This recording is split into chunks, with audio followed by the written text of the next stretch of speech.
Hello everyone. So it's been a while that I did a video standing up, but yeah, there's always a first time for everything. So let's get started.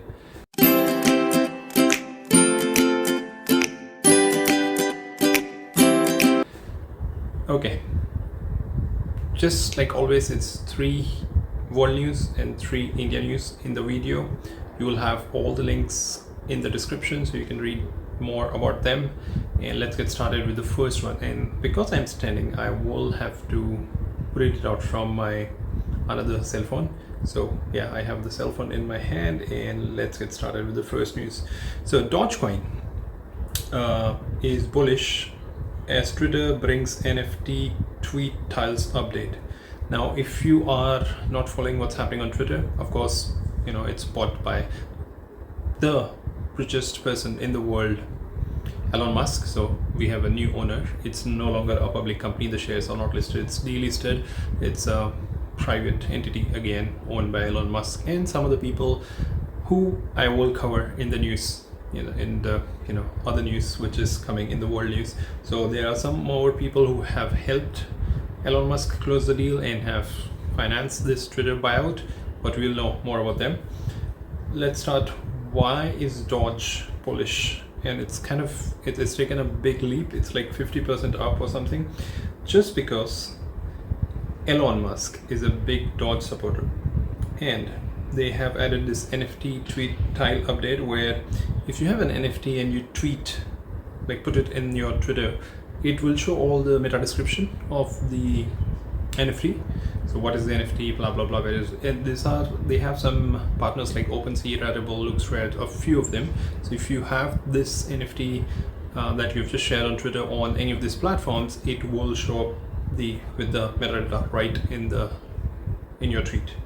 And of course, Elon Musk being a big Dogecoin supporter, there are a lot of chatter. There are a lot of things that's going on, with the acquisition of Twitter by Elon Musk. One of them is now we will have more cryptocurrency, we'll have Doge, we'll have everything integrated in Twitter, which is true.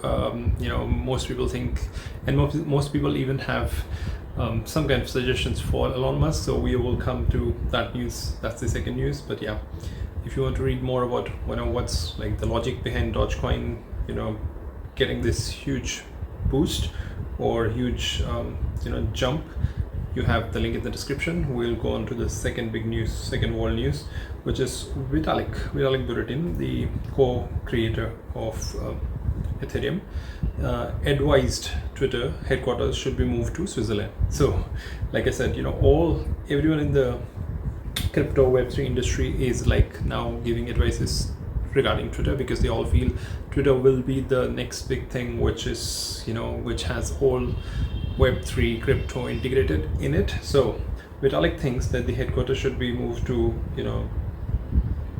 Switzerland, and he tweeted about it. But that's not the only suggestion or feedback coming to Elon Musk. There are a lot of other suggestions. Binance is one of the investors in the Twitter deal, so that's the news that I was talking about. So CZ, of course, as the owner of Binance, has some some more things to share, which he shared that they gave Elon Musk 500 million for purchasing Twitter, and CZ claimed that an intern was responsible for sending the funds after being questioned about Musk's acquisition of Twitter. So yeah, Dogecoin should be going up, because Elon is a big Doge supporter. Vitalik says the headquarters should be moved to Switzerland. CZ is also responsible for this acquisition of Twitter by Elon Musk, and there are more people, of course, involved, because it's not all the $44 billion. All the money has not come from Elon Musk. He has some friends. CZ is one of them. And the Web3 crypto industry, or everyone in the industry, are really excited about what's next for Twitter, because they all feel Elon Musk will make crypto a very much integral part of Twitter. So we will know that soon. We'll know what he's up to. He's just firing some people, he's cutting down the staff, but maybe crypto is the next thing that will be very deeply integrated. NFT, crypto, all Web3 stuff. So that's the second big news. And of course, Elon Musk could bring more crypto into Twitter. That's a Bloomberg report. So everything today has been Twitter and crypto together, put together, whether how the industry is reacting to it, they are giving suggestions, they are divulging the details that of course Elon Musk did not pay all 44 billion. It was CZ who gave 500 million and all that. So of course, I mean, it is natural that we will have 500 million as, and so they are kind of co-owner of Twitter. They have a say. So Binance will of course be wanting to get the maximum out of that 500 million that they've given for Twitter acquisition. And yeah, we will have a lot of, so Bloomberg suggested that there are several ways that Musk, who has had a complicated relationship with cryptocurrencies, might bring crypto into Twitter, including using blockchain to reduce the presence of bots. And of course, freedom of speech, decentralization, that's what Elon Musk keeps saying, that he's a big promoter of that. Whatever will happen, it's all speculation right now. We will know all of it soon, but the link is in the description, so you can read more about what's being talked about, what's the whole gossip about Twitter, cryptocurrency, Musk, all of that. So that's the top 3 world news. If you've not subscribed to the channel yet, you're new here, of course it would be wonderful if you can subscribe. I cover crypto, Web3, tech news all over the world every Saturday, Sunday. So yeah, that's it. And with that reminder, let's move to the 3 top India news. Now there's one news which, in fact all of the news which I have covered in the past, but it's just there's a new angle and there's new statements by the government officials, whatever. So the first one is India seeing a spike in drug smuggling using crypto, Home Minister says.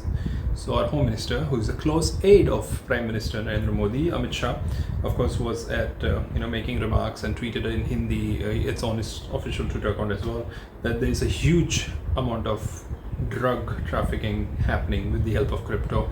There are 3 crypto exchanges which are raided, which are by the ED, Enforcement Directorate, also by the CBIC, which is Central Board of Indirect Taxes.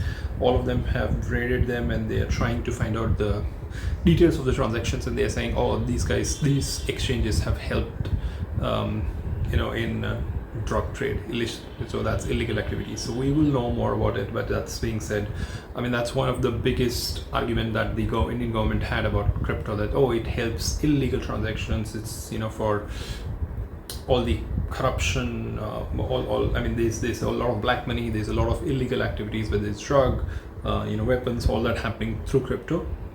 That's the reason we don't want it. So they're not against blockchain per se as a technology, but yeah, India is already late in that, and that's also one of the news that I'm covering. So this is the first news that they're saying, there's a lot of drug smuggling happening using crypto.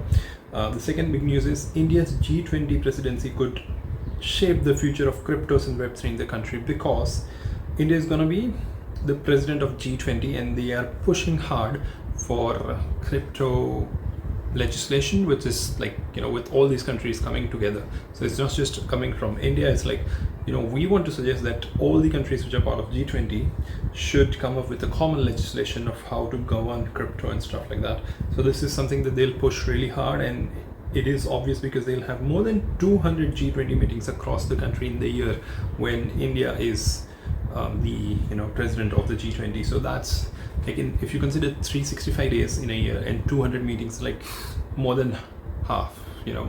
So every other day, literally on an average, they will have meetings about crypto and pushing this agenda of we should have common regulations between all the countries to govern crypto. So that's it's going to be a big deal. We will know more about it. 200 meetings definitely will not go unnoticed. That's just too much.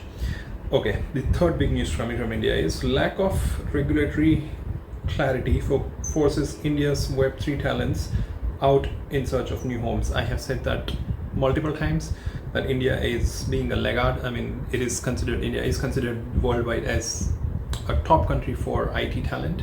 It is the same when it comes to all the Web3 talent and blockchain talent. India is a huge country with massive talent, but with the lack of regulation, with the lack of opportunities also, everyone's moving to nearby countries like Dubai, Singapore.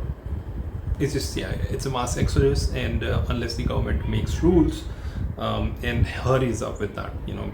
It doesn't matter if they make rules in 5 years or whatever, they will lose all the talent. It would be the massive, next wave of brain drain, which we don't want. I mean, as a country, if you want to progress, this is the massive opportunity that you're missing out on. Make rules, have some clarity before everyone moves, before everyone who has an opportunity to move to a different country moves, and you are left with nothing, no talent. So that's the top 3 world news, top 3 India news, and that's it for the video. Take care. I'll see you next week, and yeah, come back for more tech and Web3 news on my channel. Thank you.